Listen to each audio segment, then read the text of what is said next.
Now, the word place is not a good word because if I use it in a different context, I'm going to put you in your place, then it's not a good word.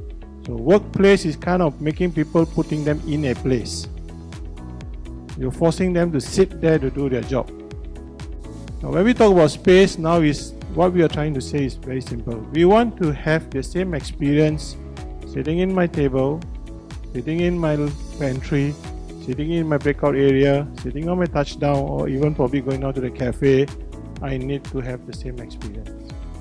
So how to do that? We need the help of technology. Without technology, I may not have the same connectivity, I cannot get the same speed, I cannot do the same thing, I will not be able to create the space.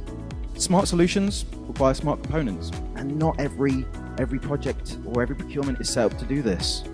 I've suddenly now got my security guys, they're going to need to talk to fire, they're going to need to talk to lift access, they're going to need to talk to occupancy, they're going to need to talk to all these other integrators that I typically put out as separate packages.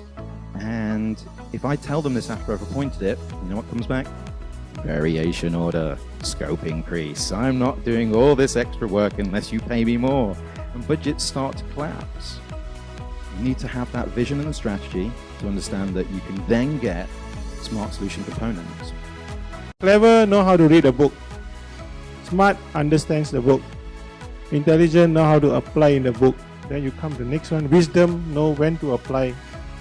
So if I go into these three definition, you have smart systems in every office. You need to make them intelligent.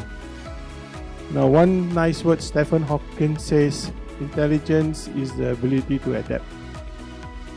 So intelligence is the ability to kind of make all the smart systems talk to each other.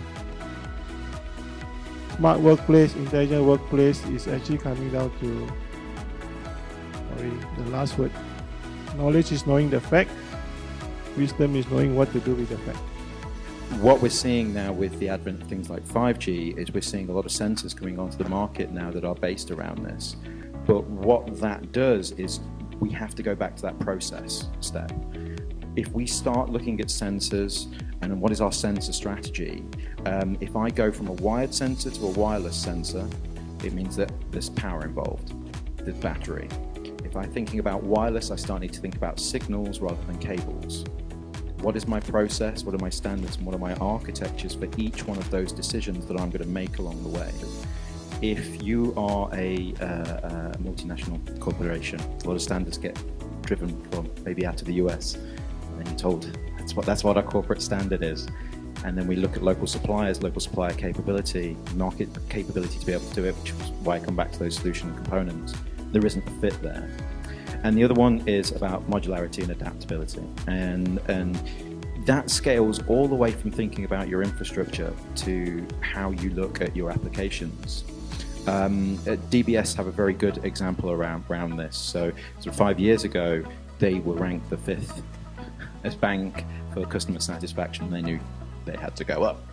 And to do that, they saw that very quickly, and actually what they did from an app-based perspective, they realized most of our customers want to deal on apps, we need to look at our app, but our app architecture itself, the way that we look at our app is going to be modular, and we're going to break out how that app actually sits together.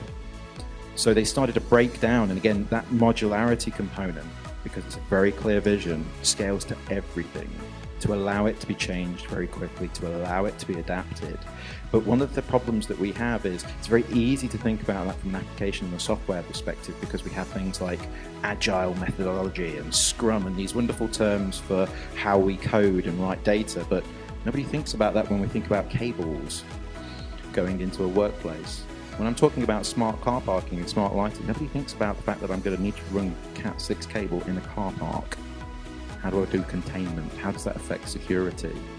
When we think about modularity, and I want to get that user app that I've done to suddenly do my car parking, and I try and go back and put it into the place or a space, I'm suddenly limited. That modularity thinking needs to be across the board, across all projects, from an application level all the way down to thinking about it, how we enable for the future, how we fit out that infrastructure.